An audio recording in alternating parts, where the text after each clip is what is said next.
در روز числа 11 январи соли 2014 аз тарафи Сарватбонони Тоҷикистон мушоҳида карда шуд, ки як миқдор техникаҳои барои роҳсозӣ аз тарафи Қирғизистон дар ҳудуди Тоҷикистон барои роҳ сохтан ба кор шуруъ намуданд. Дар минтақаи хоҷаи аълои ноҳияи Исфара дар назди Обанбор ба ҳамин кор намудан шуруъ карданд. Аз тарафи Сарватбонони Тоҷикистон ба мо хабар доданд, ки ҳамхел корҳои ғайричӣ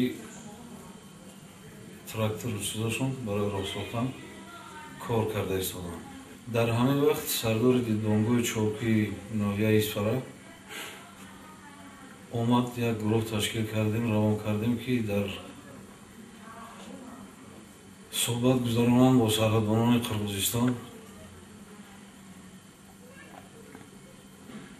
ки маслиҳатҳои дуҷониба шудагӣ буд, хостем, ки мо ҳамхел равон кунему кор ҳамхел чӣ шавад, муноқишаҳои беҳуда барнахезад. Дар ин сурат вайҳо ҷанҷол кардан, моро гӯш накардан. Баъд гашта омаданд. Боз аз сари нав як гурӯҳи дигар ташкил кардем, боз рой кардем, ки боз як мусоҳбати хуб кунанд, то ин ки як муноқиша сар барнахезад. дуюмбораам ваё моро гӯш накардан, моро гапҳои қабеҳ заданд, ки дар ин ҳолат ваё дар ҳудуди ҷумҳурии Тоҷикистон гузаштагӣ буданд, аз Обанбор тарафи Тоҷикистон гузаштагӣ буданд. баъд сеюмбора маҷбур шудем, ки хай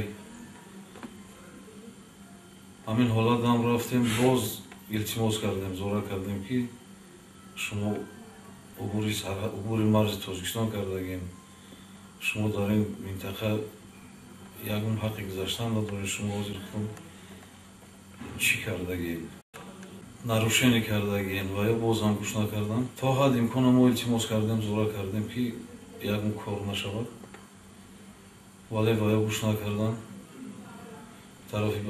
тарафи марзбонони тоҷик тир холӣ кардан. Инҷониб як сардори застава ярадор шид. Баъд маҷбур шудем, ки агар намекардем ин кора, мумкин буд, ки бачаҳои мо ҳама талаф меёфтанд.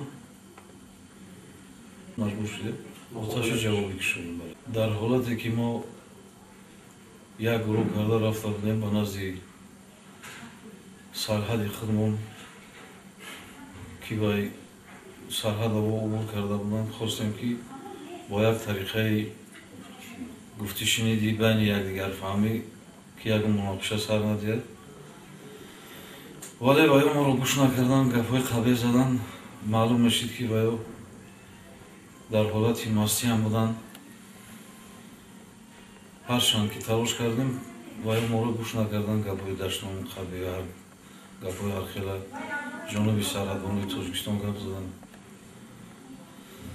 дар ҳамин сурат ҳамин воқеа рух дод.